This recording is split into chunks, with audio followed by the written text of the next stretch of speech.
C++ pour débutants. Chapitre 4, variables et constantes. Bonjour à tous et bienvenue dans ce quatrième chapitre de notre cours sur le langage C++. Dans cette vidéo, nous allons voir les variables et les constantes. Oui, je sais, la dernière fois on n'a pas codé, les codes étaient purement théoriques. Aujourd'hui, on va faire un peu de code. On va voir les variables et les constantes, mais on va aussi voir comment les déclarer tout en respectant leur type. Oui, les variables et les constantes ont leur type qu'on doit respecter. C'est ça. Alors, on va commencer avec les constantes. C'est quoi une constante? Une constante est une valeur qui ne peut pas être modifiée pendant l'exécution d'un programme. On arrive à comprendre, c'est une constante. Elle ne change pas. Peut-être c'est flou. On va essayer de l'expliquer. Alors, imaginons un panneau de limitation de vitesse sur une route. Ce panneau indique la vitesse maximale autorisée sur cette portion de route. Le panneau de limitation de vitesse est comme une constante. Le nombre sur le panneau est comme la valeur de la constante. Le type de limitation, vitesse maximale, sens interdit, passage piéton, etc., est comme le type de la constante. Prenons un exemple. Nous avons le nom de la constante, vitesse maximale. Sa valeur est de 90 km/h. Son type est un int. Alors, par analogie, qu'est-ce qu'on veut dire? Par analogie, on veut dire ceci. Regarder le panneau est comme lire la valeur d'une constante. Le panneau ne peut pas être changé car la limitation de vitesse est une règle fixe. Elle ne change pas. Donc, c'est une constante. De même, une constante ne peut pas être modifiée dans un programme. Une constante ne peut pas être modifiée dans un programme. Sa valeur reste la même tout au long du programme. Oui, c'est bien.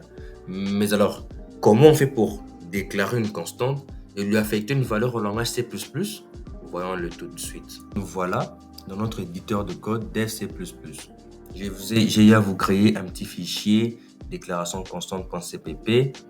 Et bon, je pense qu'on va carrément aller dans la création d'un nouveau fichier pour que vous arriviez tous aussi à créer des fichiers. Alors, je vais fermer celui-ci. Je vais faire un CTRL plus N. CTRL plus N. OK. Alors, on va commencer par lui donner un nom. Bon, on va commencer d'abord à écrire. On va commencer avec l'entête de notre programme, de notre fichier, notre programme en C++. Donc, on va commencer avec un include. OK. Include EOS string. Voilà. Et ensuite, on va commencer avec notre fonction principale, main, avec des parenthèses comme ça. On fait un enter. Je mets des accolades. Voilà. Et maintenant, on va déclarer notre constante.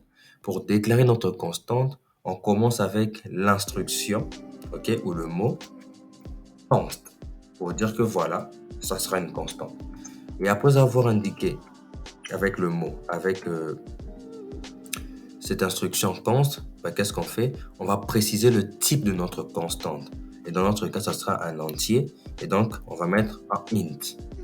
Après avoir précisé que c'était une constante et avoir donné son type, on va écrire maintenant le nom de notre constante.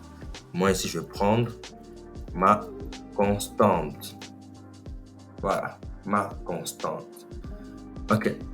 Et ensuite, on va lui affecter une valeur. Et pour affecter le symbole d'affectation C++, c'est l'égalité. On va lui affecter la valeur 25. Voilà. Non, on a 77 abonnés, on va affecter la valeur 77. Point virgule et on descend. Là, on a déclaré une constante et on lui a affecté une valeur qui est un nom, qui est de type entier et dont la valeur est 77. Maintenant, on va voir comment afficher cette valeur dans la console. Comment on fait? Pour afficher, on fait std, puts, inférieur, on met les gamers, on met le message qui va s'afficher dans la console. Ça sera la valeur de ma constante et 2 points. On sort, inférieur, inférieur, ok. On écrit notre constante, ma constante, inférieur, inférieur, et on finit avec std, deux points, handle. Et quand on finit, un point virgule. Voilà. C'est bon. Enter. Si le programme marche bien, on va retourner 0. Point virgule. On peut enregistrer. Je vais le noter démonstration. Démonstration. Démonstration constante. Voilà. Point CPP. Ok. On enregistre. On va compiler. Il n'y a aucune erreur. Alors, on va exécuter. Et là, on voit bien dans la console, la valeur de ma constante est 77. Voilà. Et si jamais on aimerait... on va se limiter par là. On va voir ça prochainement. Alors là, on vient de voir comment déclarer une constante et comment lui affecter une valeur. Voyons à présent comment déclarer. Voilà à présent c'est qu'une variable. Et ensuite, comment déclarer une variable et comment lui affecter une valeur. Les variables. Une variable est un emplacement mémoire qui stocke une valeur. La valeur d'une variable peut être modifiée pendant l'exécution du programme. C'est juste ça la différence entre une variable et une constante. Ok? Une constante, c'est aussi une variable. C'est aussi un emplacement mémoire où on stocke une valeur. Sauf que la constante ne peut pas être modifiée. Mais pour la valeur d'une variable, elle peut être modifiée. C'est pour dire que nous avons des variables, on va dire des variables normales.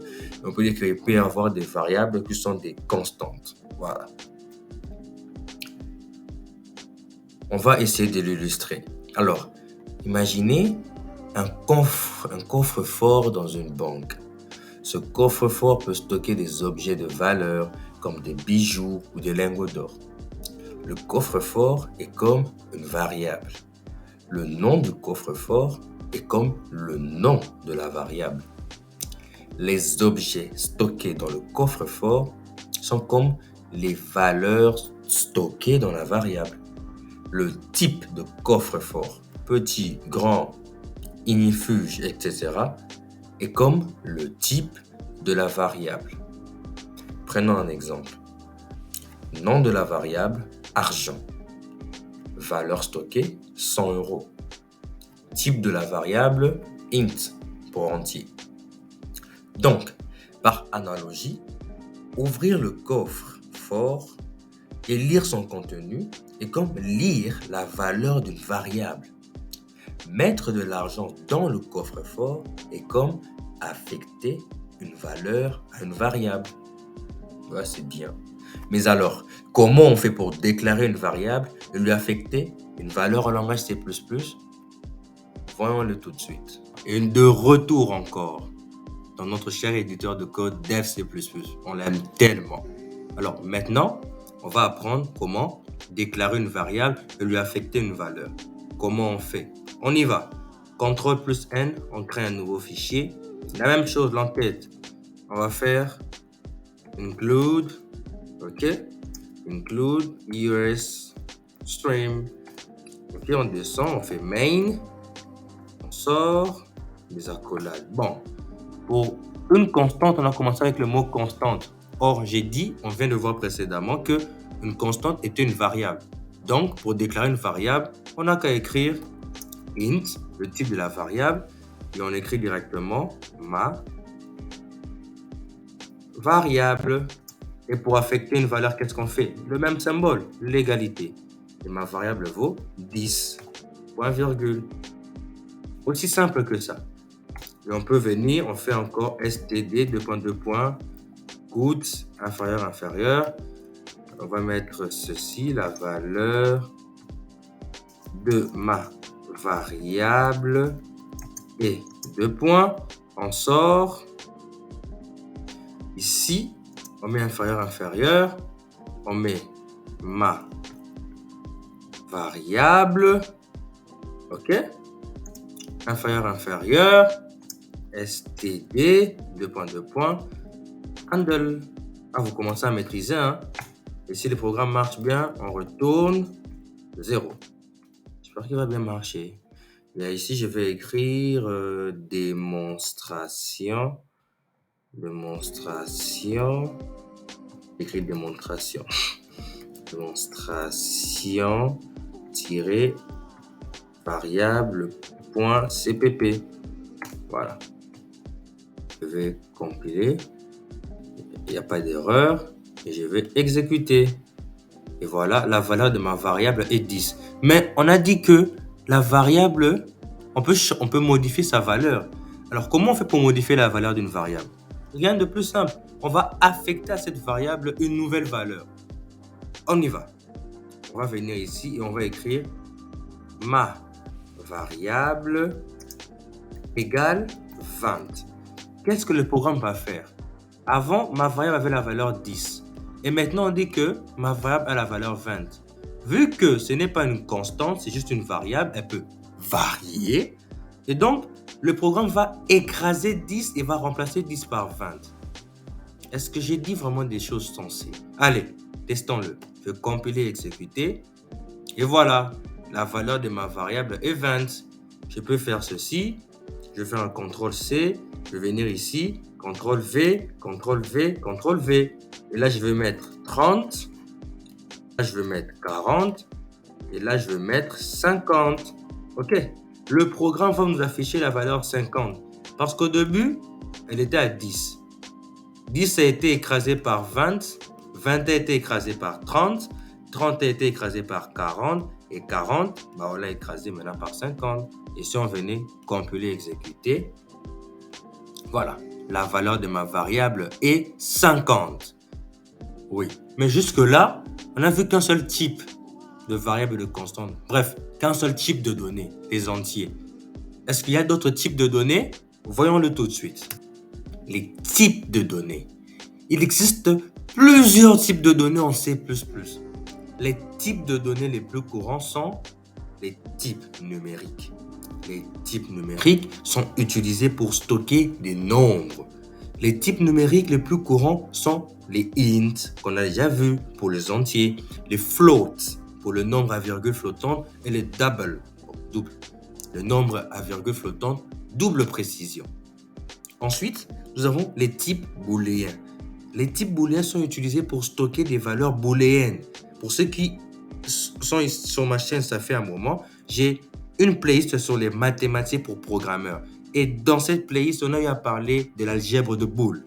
Et vous comprendrez pourquoi il y a cette playlist de mathématiques pour programmeurs. Parce qu'il y a certains concepts en programmation dont vous avez besoin de mathématiques. Et en booléen, ça veut dire qu'on n'a que deux valeurs, soit true, soit false. Donc, soit vrai, soit faux, comme on le voit avec les propositions dans cette playlist. Soit 1, soit 0. Voilà. Et puis, nous avons les types caractères. Les types caractères sont utilisés pour stocker des caractères. Le type caractère le plus courant est le char. Voilà. Je ne vais pas vous embrouiller à dire que voilà, les chars, c'est autant de bits, autant de nanana. Non. Moi, je veux que vous arriviez à coder en C++. Il y aura maintenant, dès à présent, je vais commencer à mettre des documentations. Vous pouvez continuer à faire des recherches. Ça sera comme ça. Mais attendez, on a vu type numérique, int, mais on n'a pas vu comment déclarer le float et le double. Type booléen, type caractère, Mais on va coder. On va coder ou pas? Oui, on va coder. Allez, on y va.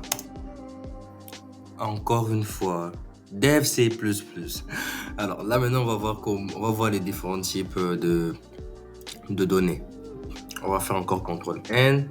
On va commencer avec include stream main. Vous êtes déjà habitué, hein? Vous êtes devenu très rapide. Alors là, on va commencer avec variable de type int. Ça va? Alors, pour déclarer une variable de type int, on met le mot-clé int, on met le nom de la variable et on peut lui affecter la valeur 10. OK? On va voir maintenant variable de type float. Ok? On fait la même chose, on écrit float. Et là, je vais changer, hein, je vais écrire température.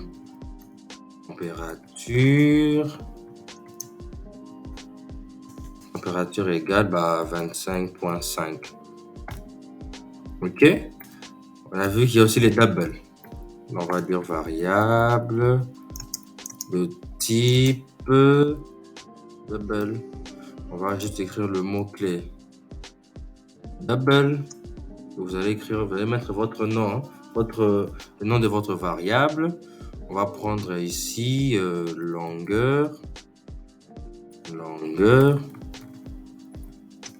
longueur égale 20,005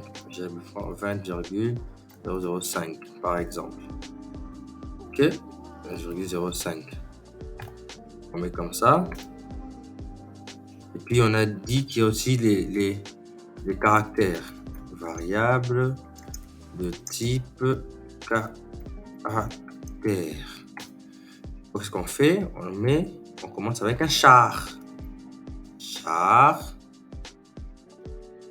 Est-ce que j'ai bien écrit?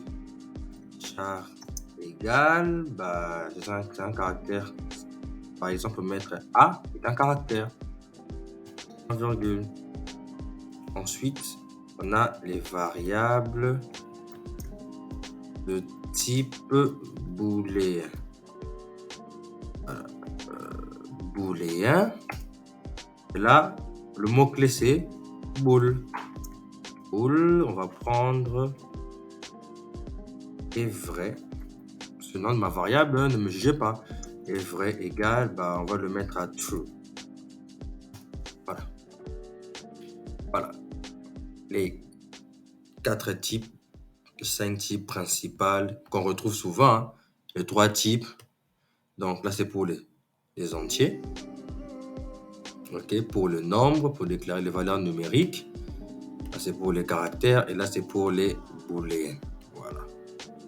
Avec la suite, on verra pourquoi on met long, double long, tout ça, on verra ça à la suite du cours. Voilà. Est-ce qu'il faut imprimer encore sur l'écran? Non, vous savez déjà faire. D'ailleurs, c'est votre exercice. Comme exercice, vous allez m'imprimer la valeur de la variable nombre sur l'écran, la valeur de la variable température, de la variable longueur, de la variable... Ah, regardez ici, j'ai mis char, mais je n'ai pas mis le nom de la variable. On va mettre par exemple lettre. Ok, voilà.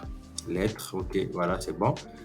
Est vrai, on met aussi sa valeur. Vous allez l'afficher dans la console. Là, je me demande d'abord d'enregistrer. Je vais écrire déclare. Non, je vais écrire type et données. Quel type de données ou type de données? Bon, je m'en fiche.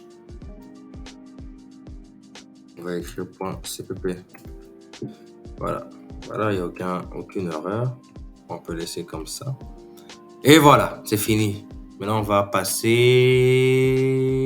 à la conclusion. Dans cette vidéo, nous avons vu les variables et les constantes. Nous avons appris comment déclarer et utiliser des variables et des constantes. La connaissance des différents types de données est essentielle pour programmer en C++. Il est important de choisir le type de données approprié pour chaque variable en fonction de la valeur qu'elle doit stocker. Les nombres pour les int, les floats et les doubles, les caractères pour les chars et les valeurs booléennes pour le bool. Ok? Alors, dans la prochaine vidéo, nous allons voir les opérateurs arithmétiques. Peut-être même avant ça, on va voir d'abord les opérateurs en général, les opérateurs de concaténation et tout ça. Ok? Alors, on se retrouve la semaine prochaine. Si cette vidéo vous a plu, n'hésitez pas à liker et à vous abonner. Comme ça, vous me donnerez encore de la force pour continuer à faire des très belles vidéos pour vous. Allez, à la prochaine!